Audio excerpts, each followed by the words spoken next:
Hello mga kaisda, mahina ko na ng bintahan natin sa isda.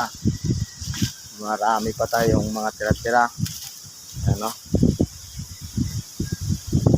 Ito ba?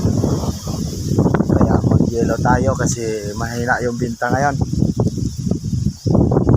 So mga followers dyan, shout out naman sa mga kaisda. Nandito na naman tayo.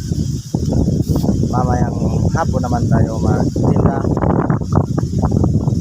para pahinga-hinga naman konti. May mga kaisda, may bangus tayo, bangus, tilapia. Yun ang tinda natin ngayon kasi so marami pang bangus. Maghihilo muna tayo mga kaisda para hindi masisira yung isda natin, para hindi tayo lulugi.